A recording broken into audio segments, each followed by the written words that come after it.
We want to change the mind. We want that our life becomes better. But how do we do it? We need the action. We need the practice. And that one starts with the body. To get something from the mind, to get to the real world, needs manifestation. This is what in my terms is called manifestation. As long as it's still in the mind, it's not manifested. It's dream, it's a vision. If I keep it here, you don't even know about it. So the first manifestation is I can speak it out. The second state of manifestation is you put it down on paper.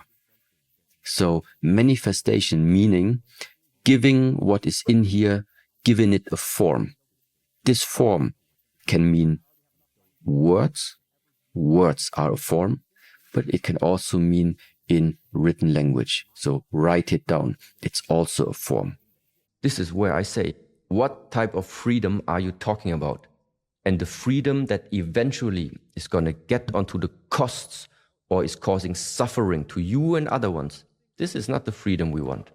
It's the type of freedom that makes us be able to live together in the community way better. This is the way of freedom, where I can let you live the life how you like to live it, and you let me live my life how I like to live it. I don't need to tell you your way is wrong, you should live like I do.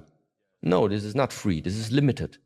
This is thinking you have the answers to the questions of the universe. Well, you don't, just as like I don't have them. The only thing I'm sharing right now is my observation. I don't say it's right for anyone. I just say until now, everything we talked about, it worked for me. If something is useful from what we have talked about and somebody tries it out and then realize, cool, also works for me, I'm really happy about it. But if somebody says, well, this is not my way of living, I don't share this opinion, it's not a problem. What is it in the evening that is sucking energy most probably? It's the mind. It's the mind activity very much, which is sucking a lot of energy. You go to bed, you wake up in the morning, but still feel like very tired and not recovered. It might be the reason that your brain, your mind is still too active in the evening. Stop thinking too much of the past. Stop dreaming too much about the future.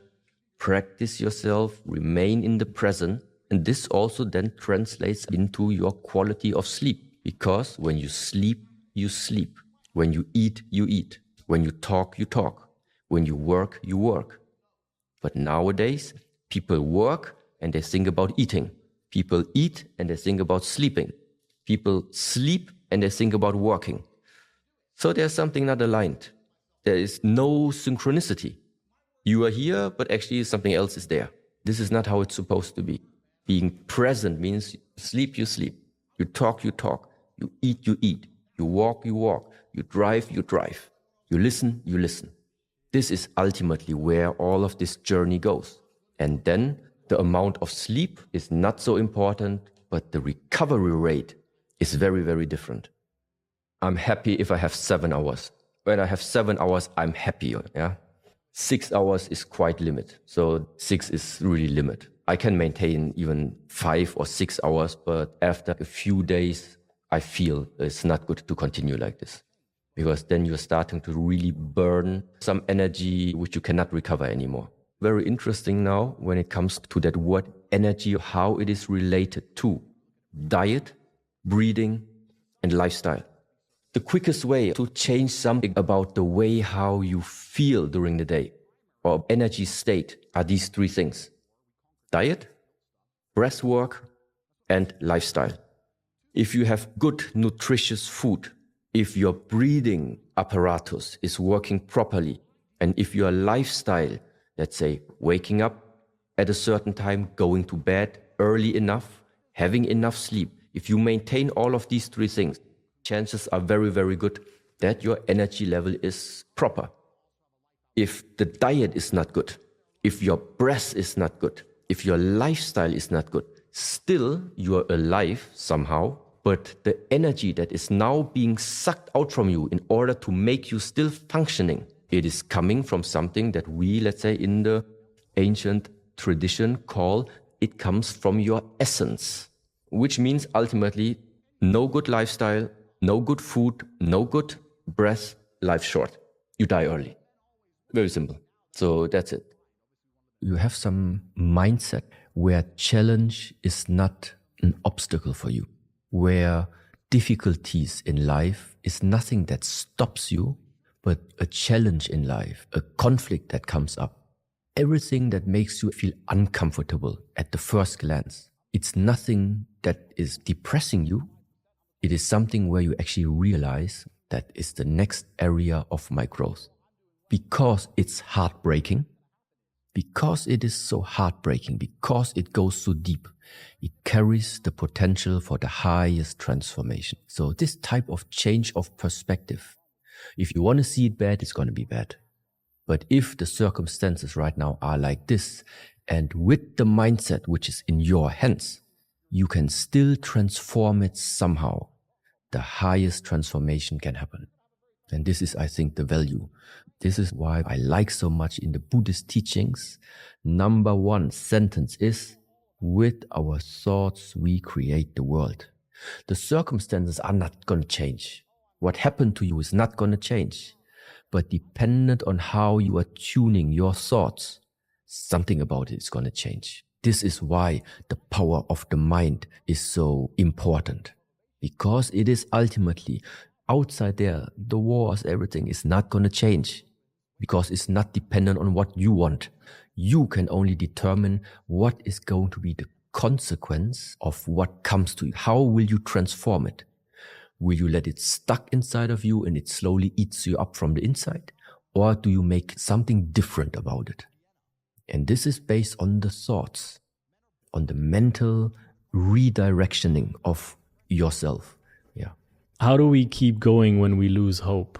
Either you have very strong personalities next to you that realize you're about to lose hope, and that's why they keep pushing you, which means that's why it's good to sometimes have a brotherhood or a sisterhood or somebody you are very close to, people they can sense, they know when your motivation is down and you cannot get up by yourself. That's why you have them. Then they come and help you.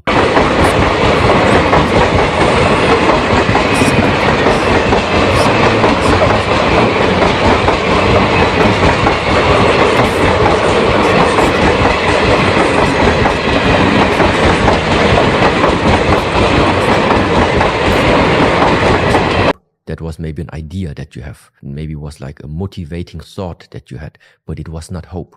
Hope is really, really deeply, deeply embedded, where internally you don't care about what 8 billion other people say. You have it and you're going to do it. What creates a positive mindset? In my way of seeing the things, it's about understanding that this world that we are living in, simply expressed, there's always an exchange between the left side and the right side, the bad side and the good side, the negative and the positive, the pessimistic and the optimistic. That's why for me, those two, they always belong together. And it is normal for me that sometimes circumstances are bad, but I also know, at the moment, but it's an exchange. Sooner or later, it will be also becoming good again. Now I'm a little bit depressive, but it's gonna change. Same way is, now everything is positive. Yeah, but I know it's gonna change. Things are changing. Nothing ultimately stays as it is. That's why I'm not sure if it is a positive mindset that I would propagate. My mindset would be that you are neither stuck in a negative one, but you're also not stuck in a positive one. So your perspective, your mindset would be one that at all times always sees actually the exchange of this one and this one. And sometimes out of circumstances, out of whatever reasons, sometimes it's more based upon here. But then you also know just a question of time, I move here. So to understand the interplay of these two, and accept it actually that also the negative part is part of my life. As long as I also take care that it doesn't stay for a too long time in my life, I can have my bad days. Because to push yourself in having positive thoughts, be optimistic, can also sometimes be like you see people do it, but you can feel they're not. They behave like everything would be great, great life. Yeah, but I can see inside it's not. You have to be as you are. based with all two forces. It's just that stay calm, nothing stays as it is. See the interplay always of both forces. And then get calm about it and regulate it. And then somewhere along the line, maybe it becomes balanced then. It's about fullness. It's about how full do you feel. If somebody wakes up every morning without any goal, without any purpose, but feels just fulfilled, no need for purpose. But I think in the modern society, we find it probably a phenomena. You have everything, more or less. Wake up, but there is this discontentment. Don't know what to do with your time. Don't know the sense of, I don't know. And then I think it would make sense to add just as a motivator. It makes sense to give your life a purpose. Also meaning you're not searching for it. In the first stage, don't need to search for it, meaning what is my purpose? You have to ask the question, but you don't necessarily search for it.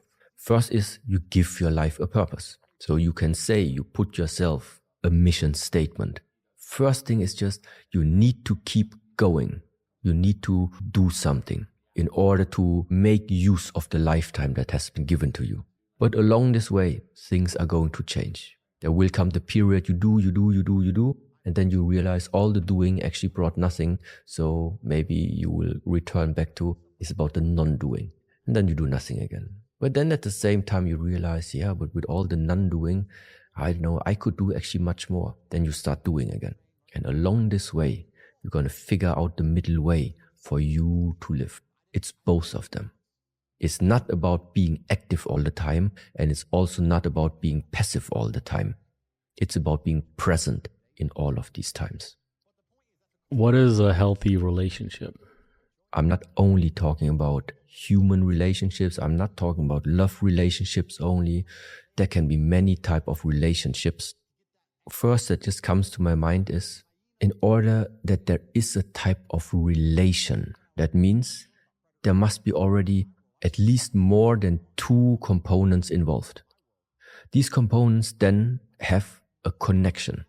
This is number one. If there is no connection, it's difficult to determine any type of relation between them. So first we need a connection.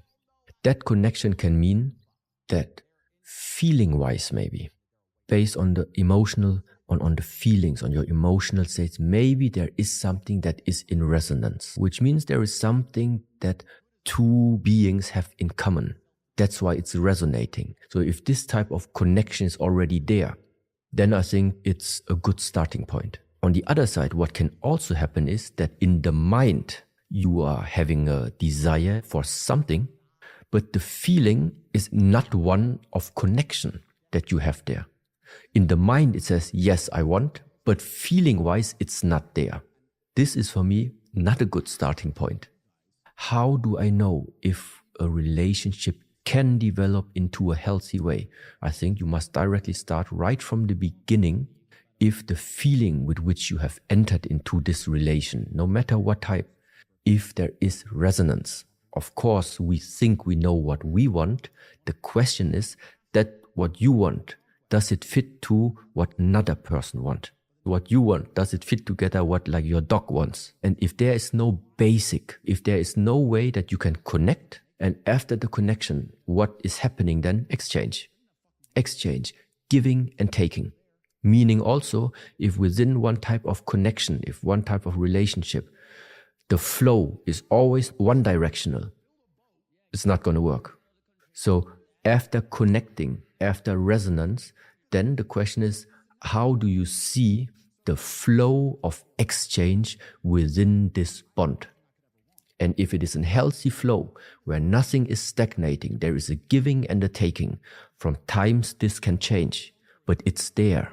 So there is flow. Then I think a relationship can develop in very nice directions. In my view about the world, I believe in cause and effect. Simply meaning you plant the orange seed, you get an orange tree. You plant the apple seed, you get an apple tree. How did I become the way how I am today? I am the effect. Who is the cause? My parents.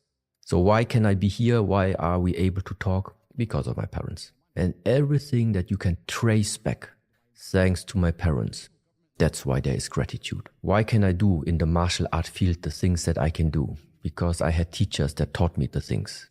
Gratitude to all of the people, all of the masters and teachers that taught me these skills, taught me these methods.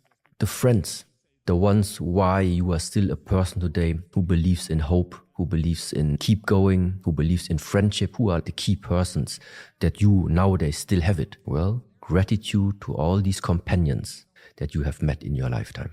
So everybody will find plenty of people or beings, also animals, no problem, where you feel like that without them, you would have never become the person you are today. And the ultimate gratitude is, I think, once again, to this one who allowed everything to happen. And this is why I don't know if you call it the universe, if you would want to call it the nature, different nations, different cultures, different names. But there is probably something that we cannot just give a name, but without it, we would all not be here. And so there also goes a huge amount of gratitude towards life itself. Being able to live, being able to see colors, being able to speak, being able to listen to things. I see when you start to see the glimpses of truth. When you see that the truth makes you feel free. This is when you start to realize there is something I can do. Only one of these moments must come. And if you pay more attention to them, more of them will come. How long do you have to keep up the structure? Until you realize that you don't have to be the slave of your mind. In our approach, this is the beginning to freedom. To not be enslaved again only by your mind. Because the mind is way less than what you can become. Or the mind is way less than what you actually already are. But the mind is too dominant in many people's lives. So all of this structure here is for what? To realign and to give you a new perspective about how you should see the relationship between you and your mind. And the relationship is that you need to master the mind and not the mind is mastering you. These are two different ways. But ultimately, you will not need any type of external structure anymore. Once you have understood the core, once you have the essence, I think then all structure you can lay down. Discipline means you just do it, no matter what you think of it. You don't want to make it, you still make it. You want to stop the training, but you still make it. There is no excuse because you just simply have, in a way, the order. It is important, but there are many more things that you are able to work on. You can learn to become more patient. You can learn to live a life with less judgment. You can start observing more instead of judging. Start to live a more honest life, less lying to other people, less lying to yourself. It's not just discipline. There are questions, so what is the most important? Everything is important. Everybody in this world will have the chance and will have access to practice in self-mastery. There are many of these things which in the beginning make it maybe easy for you to get a feeling of security, get a feeling of safety, and because you are safe, you're able to open more up. But I think a good life is when you live this life to the fullest, regardless of where you are, regardless of in which life circumstances you find yourself in. There are so many things we cannot influence. Everybody needs to find something, to find stability in whatever life you're living there. And even if it's in the war zone, They still need to find something stable there. Maybe they will never be able to leave their country. But even for them, there is the chance to find something stable about them and to make something good from this lifetime.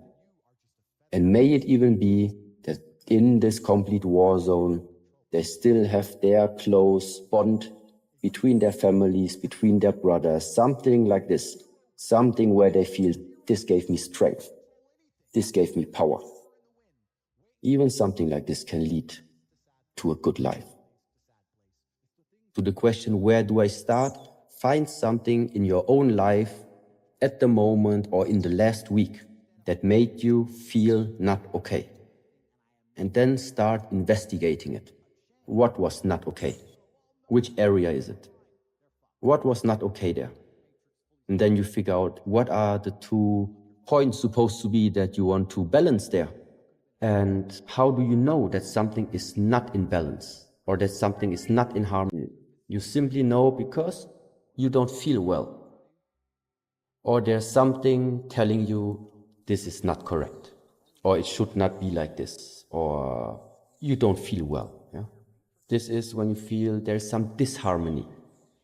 And sometimes, or oftentimes, is the balance between the expectations that you have towards persons, towards situations, towards things, and then the reality that you're meeting. If those 2 things are not somehow harmonized, if you don't find a way to make those 2 areas merge into one, you will constantly be in the struggle of this is how it should be and this is how it is. This is I want and this is I don't want.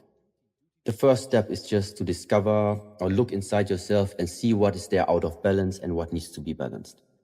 In order to find it inside of you and in order to be able to really go with your mind and ask yourself and investigate yourself, your attention must be with yourself. So that's why the first step again is try to not get distracted too much by outside stimuli. Go to a retreat. Make a retreat. Just retreat. Once the attention is there, and once you know it's there, now this attention is able to penetrate deeper. And you can start observing things about yourself. And how do you do this? How do you get the attention to a retreat? How do you retreat? You can practice martial arts, you can practice Kung Fu, and you can practice Qigong in such a way that you will realize that all these practices are the perfect methods to exactly spend time with yourself. You realize for yourself when we were having the hard training and you were pushed to your limits, in the moment where you are reaching the limits, you don't have time to listen to the birds singing. You don't have time to think about any problems. You don't dream about any movie and you don't dream about any holiday. The only thing you care about is what and how can you make something with yourself? Concentrate more, tense more up, stay more focused. It is something you are figuring out for yourself, how to maintain this concentration. But the reason why you made it is because you made some Kung Fu, because you made some training. So you use the training method, you use the Kung Fu, you use the Qigong in order to get back to yourself. And this is why the Kung Fu and the Qigong are 2 very, very helpful methods in order to get access again to yourself. Invest your lifetime in elevating the openness of the heart for you. This is the elevation. But how are you able to elevate? How do you know at which level of elevation you are finding yourself? Well, this needs to be tested. What it means is, if you are still getting angry if somebody takes your cup of tea or takes your cup of coffee away, I mean, it's still far, far away from being an elevated soul, from being an elevated being. If small things like this still bothering you. Could happen that more and more often you are just dropping something, you are losing something, people take something from you away. It always triggers the same level of your elevation inside of you until you master it, until you have come to the conclusion, okay, it cannot be. For the last 5 years, I'm exploding. Yeah, I'm getting super mad whenever somebody takes my cup of water. So how often will this repeat again until you learn the lesson? And when this happens, it's gone. But now something else comes. Now maybe you start having a relationship, but all the time you are confronted with jealousy. And then you just observe yourself what happens when you are acting upon jealousy. Mostly the outcome is not going to be one that keeps the relationship alive on the long term. So if jealousy is a problem that you carry from one relationship to the next, to the next, to the next, and then one day you are wondering, why are you not able to keep up a relationship? Well, this is another type of challenge. It's another type that tries to trigger how much are you internally elevated, evolved? How much have you matured? Have you grown inside of yourself? And the amount of tests, the amount of challenges, they are infinite ways how to test you. But one thing always stays the same. You need to find a way to overcome them. The only thing I realize is that I can be in two different states of the mind. I can be continuously being mind-based, and whatever comes on my mind, this is what I am acting upon. Whatever comes to my mind, I'm going to act on it. So just right now, if I feel like, oh, I'm hungry, so then I follow up on that thought. I walk somewhere, grab something to eat, come back here, eat. But another way, another state of the mind is simply that right now, for example, I'm talking with you. And of course, I can observe myself how maybe sometimes thoughts are popping up. The difference right now is that I am, first of all, not directly identifying with any of them. I know they have popped up, but they just have no relevance at the moment for the fact of that I'm speaking with you. This is at the moment what matters more to me than to eat or to drink something. But because I can see the thoughts popping up, this is why I can decide to not identify myself with it, because it has just come to my attention. This thought has only come to my attention, but that's it. Just because something comes to your attention doesn't mean you have to act upon it.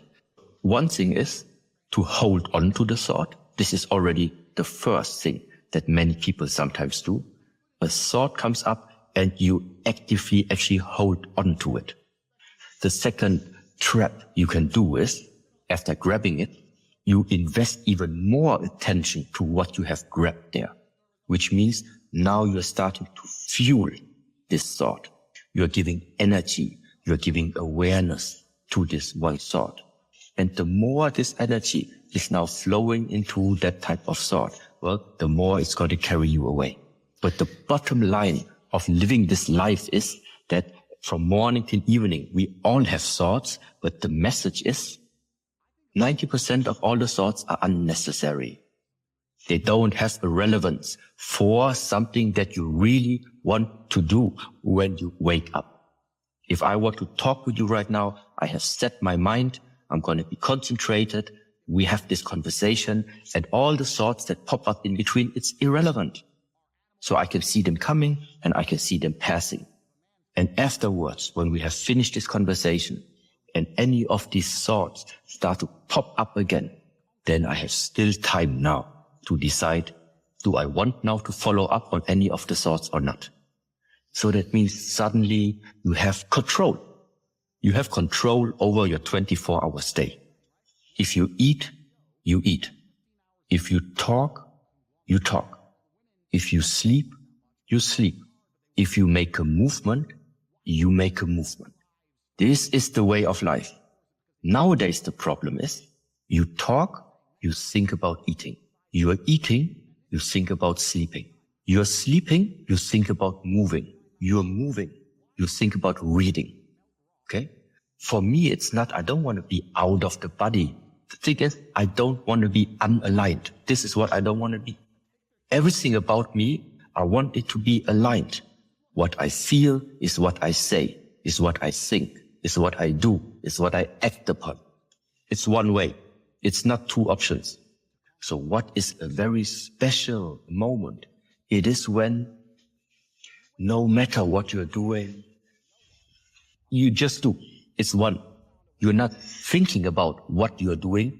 What you think is what you do. It is synchronized as one. And this is what year-long martial art practice is doing, is training you, is displaying to you that there is a way how mind and body can unite to such a deep, deep level that it has nothing to do with thinking anymore. It's the pure expression of what you are, not who you are, of what you are. So if you want to have a specific outcome, there is a rational way of how to achieve this outcome. But what if the outcome is not in our hands? Which means sometimes you walk through this lifetime, it doesn't matter what you have done. Sometimes you are encountering people that come into your life. You don't know why they show up, why exactly in this moment of time they have appeared in your lifetime. There is nothing rational about it, but there is a deep truth embedded in this. Meanwhile, is my personal feeling, you are never meeting somebody by coincidence in this lifetime. Everybody who appears in your lifetime, they are there for a reason. And maybe it's for you to figure out this riddle. Why is that person coming to your life? What is that lesson you are supposed to learn? Why nowadays do different places like monasteries, like ashrams, why do these places exist? Because there are certain frameworks. You are setting up a certain environment.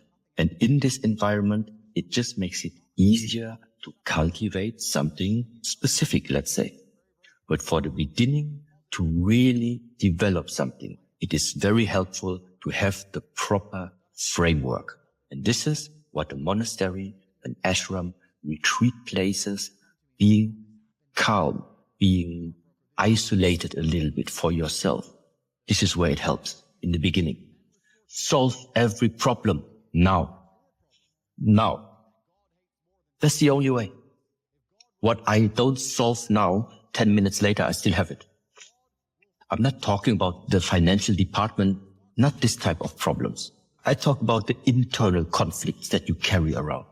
The internal human-made by yourself problems. Yes, because it is a part of you. So if you want to live in paradise, that means you have to become already right now the paradise. If you can't find the paradise inside of yourself, you're not going to find it tomorrow. That first arrow is the fact of you walk through this lifetime, you will encounter things that in the first moment are going to hurt you. It's going to happen to all of us. But now the question is, after something like this has happened, how are you going to cope with it now afterwards? Many people are still dwelling in the past, carrying the suffering and the pain from that event still with them. Even if a month has passed, a year has passed, 10 years have passed, it's still there. This is the literal example for remaining too much still in the past. And this is the second arrow, for example. When you start walking through this lifetime, every human being is going to encounter different moments, different situations that are going to trigger something that most of us would regard as unpleasant. This is already the beginning where we are saying, walking through this lifetime, you will encounter suffering in many, many different variations. Even going to the doctor, going to the dentist, having a surgery, hitting your knee against something. This type of suffering is especially hard when it now comes to the loss of beings. So meaning if you had a very close relationship to an animal, if you had a very close relationship to your parents or to a beloved one, and then this person passes away, there is also the suffering of this loss. So the bottom line for all human beings is, when we are getting born and start walking through this lifetime, we are going to encounter suffering. You could say, yes, this is the normal way of life, so there's no way around it. We need to find the state of being free of suffering in the here and now, in the moment, regardless of what you are doing.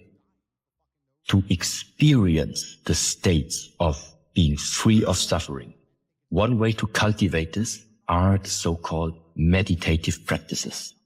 Literally put you simply in the here and now, being in the past too much, thinking about what happened to you last year, how people insulted you last year, what you lost last year. So that means right now, the two of us talking, but my mind being in the past, is one way how I can at the moment suffer. But the fact is, it happened last year, but right now you're still suffering. Why?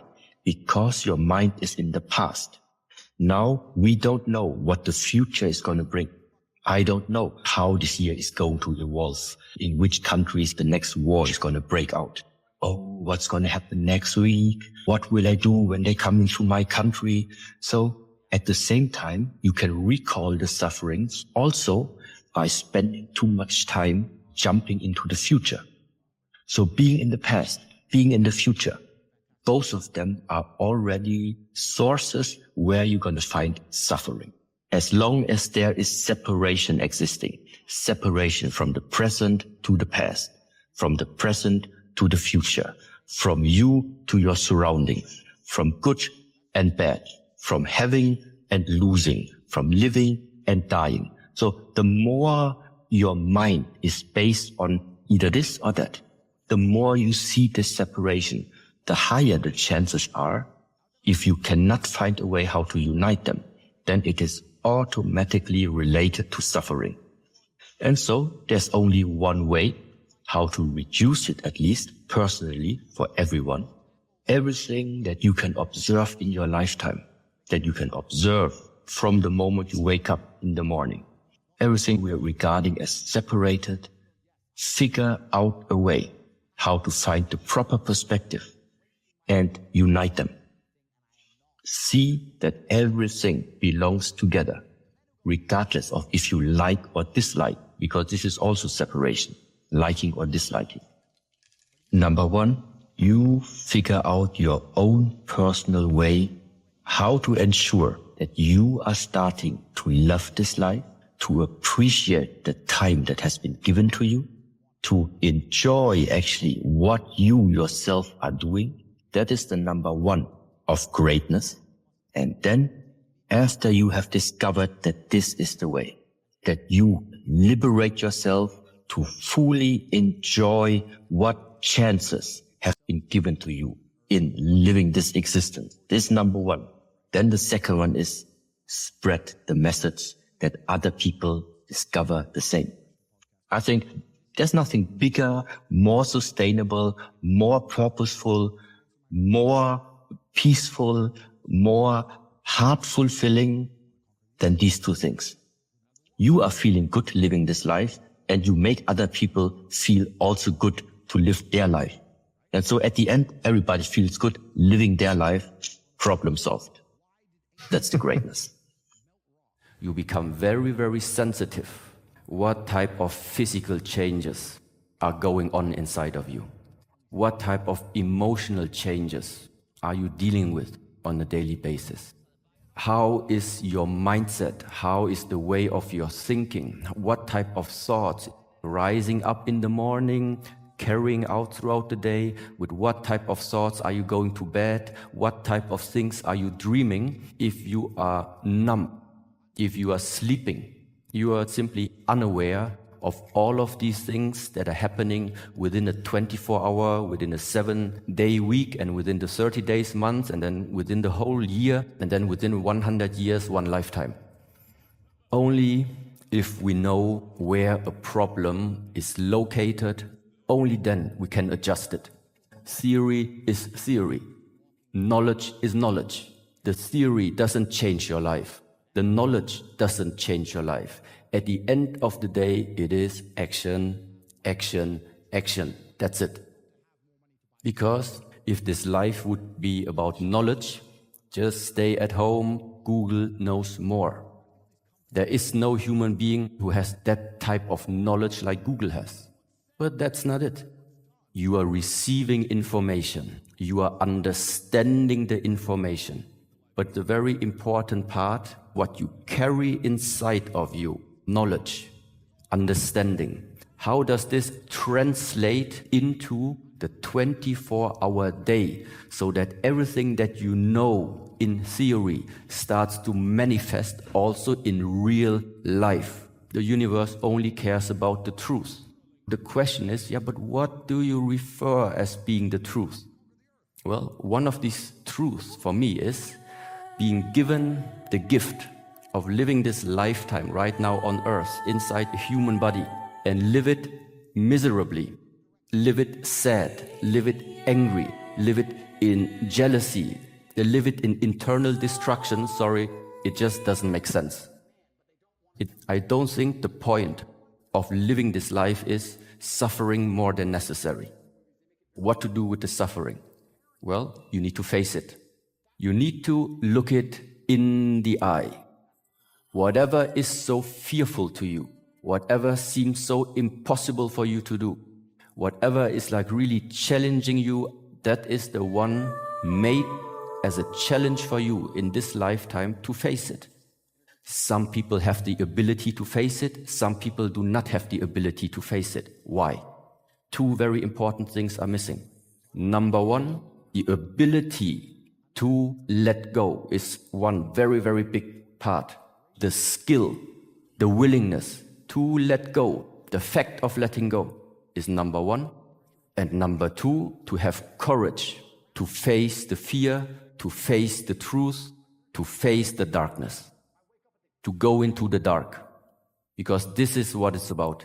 To discover the purpose of life, to discover the intensity and the greatness of life, there is no alternative than being able to face the darkness and being able to jump into the unknown. But this is nothing that we humans are trained of. This is nothing that we humans are programmed to do in order to jump into the unknown. Because everything that we have grown up in the whole world is not about prepare yourself for the uncertainty. It is build up your illusion of security. This is where the worlds are colliding. Courage and the ability to let go. And these two elements, if you don't have them, courage and the ability to let go, because the growth of mental skills and the growth of physical skills is because you are continuously confronted with the comfort zone and are being forced to leave it, to move beyond the comfort zone. Something hurts, but it's okay, let's go through it. Pain is not going to stop us. It's just an indication this is where, at this moment in time, our limit is. And because we understand this on the physical level, it starts to transcend and translate into the mental way of thinking. If the suffering is there, I'm not going to run away from it. I'm not going to ignore it. I'm going to find a way to overcome the suffering. And this is the very, very important distinction, what I think this life is about. To overcome the suffering. Not to ignore the suffering, not to run away from the suffering, not to create your dream world in order to not face the suffering. No, the suffering is there, the enemy is there, face it. If you're not strong enough to face it at this moment, invest your lifetime to make yourself strong enough to one day be able to face it. In my world, if you don't face it, it will always be part of your existence. Why is the mind so important? It matters. If you wake up in the morning, what are you thinking when you wake up in the morning? And if you already wake up with conflict in the mind, with unsatisfaction inside the mind, wake up with a feeling of lack, I wake up, I have to do something quickly because I don't have it right now. Whatever it is. So running after something. Why do you chase anything? Because you're in a state of lack. Something's missing. If you would have it, why would you chase it? And now the question is, where does this lack come from? And now come back to the child. The child, the incarnated soul, the incarnated spirit, when it comes to the earth, whoever made it possible for that child to come, you can call it God, you can call it the nature, you can call it the universe, no matter what. This force, this power does not make mistakes. God is not putting you in this earth incomplete. Why would he do that? What he's putting on the earth is existence. He's granting us existence. And afterwards, it starts that we have concepts.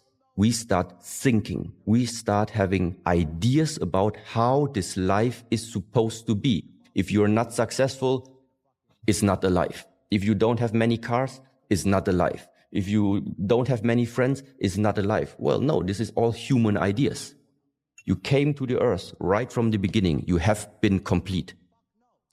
This is the alternative. At the moment, I would say it's just guiding to rethink.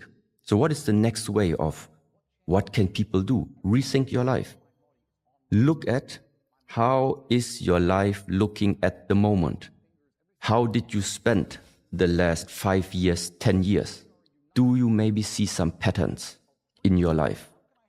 I tell you one pattern. Everybody has. I had it too. We all have it because it's normal. There was a time we didn't even have any mobile phone. Then the first Nokias came out. Okay, eventually you even got one. We're happy about it. Then the next generation of phones came out. And this one was, okay, it's old already. And you wanted the next one. Then you got the iPhone. Then you got the MacBook Pro, the big TV screen. Then the first car you had, a Volkswagen. Afterwards, you had a BMW. But there is a pattern behind there. Whenever you get what you want, you will realize that's not it. And so the question is, when do you start to realize the pattern that running after desires is not going to fulfill your desire? What you need is realization. What you need is wake up. This is where all these terms are coming from. Also, to take that misunderstanding away. I grant you the Porsche. I grant you a big house, yeah. It's all nice, and I mean, if you can afford it, it's absolutely something. I mean, why not? The German technology and possibilities that meanwhile is able to do is pretty awesome. The only thing is, ask yourself, your satisfaction about life, is it based on a condition or not? Because this is what I would see right now. Everything that at the moment you want to have, always when you say, I need this in order to feel complete, I want this in order to feel complete, then it means your life, your satisfaction about life is based on conditions. As long as I have many followers, I'm happy. As long as I have a family, I'm happy. As long as I have the car and the big house, I'm happy. The fact is, you do not have a guarantee. You do not have a security that at any point in time, you're gonna lose these things. First of all, latest, when the body falls apart, you're gonna lose them anyway. But even before that, just look out in the world when we had, for example, the restrictions because of the COVID. What can you do as an individual if the government decides, finished? No more podcasts, no more going out, no more meeting friends, stay at home. And you had a lifestyle, every day you go out meeting friends, every day you drive around, every day you are outside. But now, because of whatever, you are forced to stay in that restriction. What is going to happen to your life satisfaction? The more it was based on the condition of life needs to look like this, the more we will suffer. Many developed depression and many started waking up, realizing I cannot base my life on circumstances where I don't have influence on. And this is exactly what this life is about. Don't base your life satisfaction on circumstances where you have no influence on. If you have, well, then change them in a way that serve you. But there are many things we don't have. To already right now realizing I cannot, as a small citizen, I have no influence on whatever the politicians are going to throw out there. No way. Then you are realizing your life is in your hands. Your responsibility is make sure that inside you are always full, or that you are feeling full. No matter what happens on the outside, nobody can take something away from you. Because the gift that has been given to you is the existence, is this lifetime in the first place. We already have been given the greatest gift of everything, existence. Now, don't let anybody interfere trying to take that away from you. So that means don't outsource the power of having your life in your own hands. Don't outsource this to external circumstances. Don't outsource it to the amount of messages you receive per day. Don't outsource it to the number of followers. Don't outsource it to how big the apartment is, how many cars you have. If you can afford it, do it. Just don't make that emotional and mental attachment. This is the part. It's not about how many cars you have. You can have a whole garage full with all the luxury cars. That's not a problem. The problem is how much are you identified with your possessions? The identification is the problem.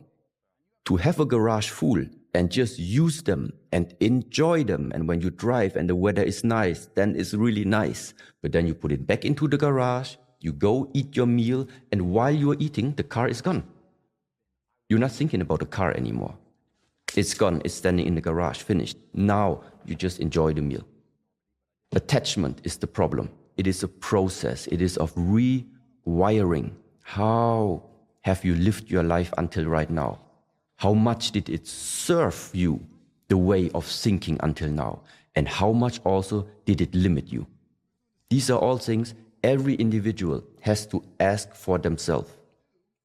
I'm not giving you anything right now. I'm just saying something, which is, let's say, my view. And you have to ask yourself, what is it from what you have heard until right now that in a way resonates with you?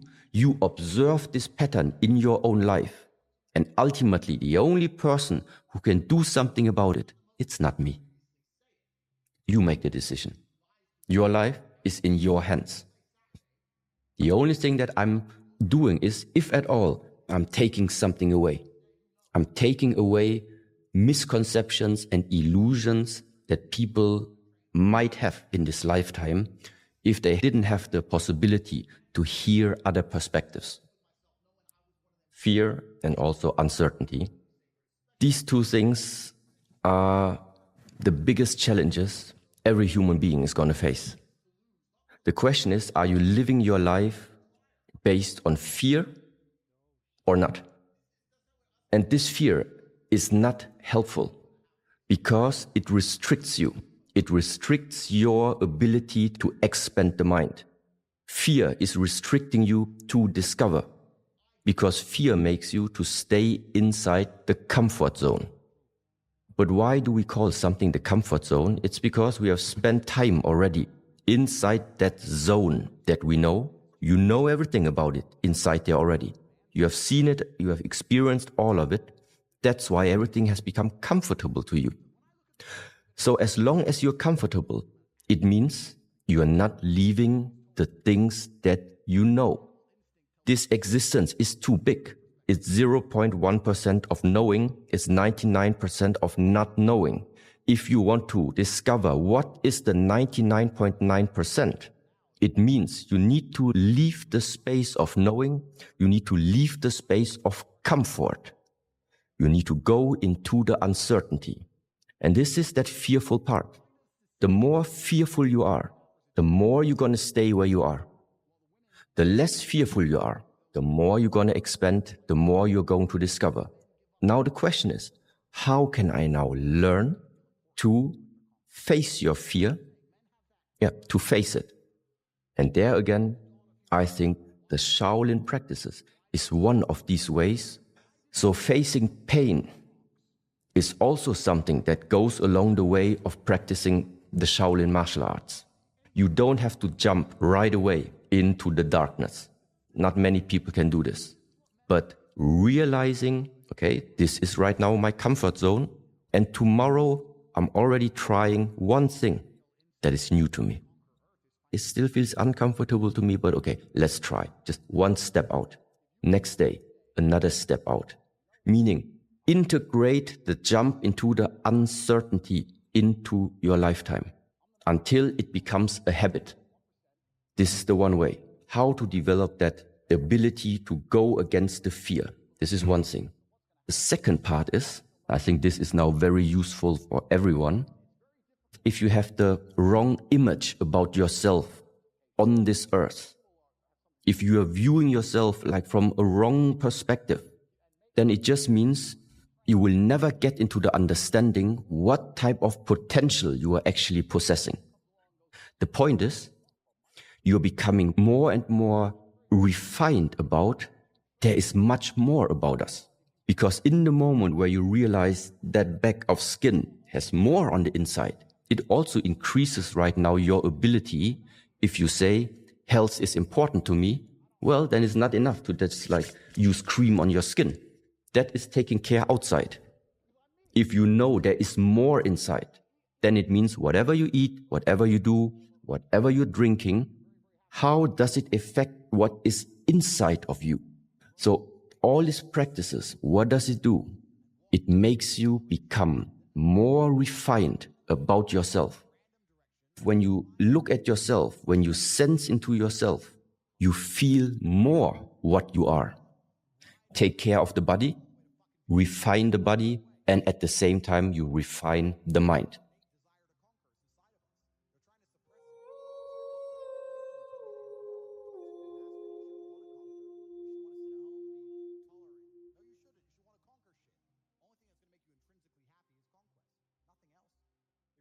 Why is the mind so important? It matters. If you wake up in the morning, what are you thinking when you wake up in the morning? And if you already wake up with conflict in the mind, with unsatisfaction inside the mind, wake up with a feeling of lack. I wake up, I have to do something quickly because I don't have it right now. Whatever it is. So running after something. Why do you chase anything? Because you're in a state of lack. Something's missing. If you would have it, why would you chase it? And now the question is, where does this lack come from? And now come back to the child. The child, the incarnated soul, the incarnated spirit, when it comes to the earth, whoever made it possible for that child to come, you can call it God, you can call it the nature, you can call it the universe, no matter what. This force, this power does not make mistakes. God is not putting you in this earth incomplete. Why would he do that? What he's putting on the earth is existence. He's granting us existence. And afterwards, it starts that we have concepts. We start thinking. We start having ideas about how this life is supposed to be. If you're not successful, it's not a life. If you don't have many cars, it's not a life. If you don't have many friends, it's not a life. Well, no, this is all human ideas. You came to the earth right from the beginning. You have been complete. This is the alternative. At the moment, I would say it's just guiding to rethink. So what is the next way of what can people do? Rethink your life. Look at how is your life looking at the moment? How did you spend the last 5 years, 10 years? Do you maybe see some patterns in your life? I tell you one pattern. Everybody has. I had it too. We all have it because it's normal. There was a time we didn't even have any mobile phone. Then the first Nokias came out. Okay, eventually you even got one. We're happy about it. Then the next generation of phones came out. And this one was, okay, it's old already. And you wanted the next one. Then you got the iPhone. Then you got the MacBook Pro, the big TV screen. Then the first car you had a Volkswagen. Afterwards, you had a BMW. But there is a pattern behind there. Whenever you get what you want, you will realize that's not it. And so the question is, when do you start to realize the pattern that running after desires is not going to fulfill your desire? What you need is realization. What you need is wake up. This is where all these terms are coming from. Also, to take that misunderstanding away. I grant you the Porsche. I grant you a big house. Yeah, it's all nice. And I mean, if you can afford it, it's absolutely something. I mean, why not? The German technology and possibilities that meanwhile is able to do is pretty awesome. The only thing is, ask yourself, your satisfaction about life, is it based on a condition or not? Because this is what I would see right now. Everything that at the moment you want to have, always when you say, I need this in order to feel complete, I want this in order to feel complete, then it means your life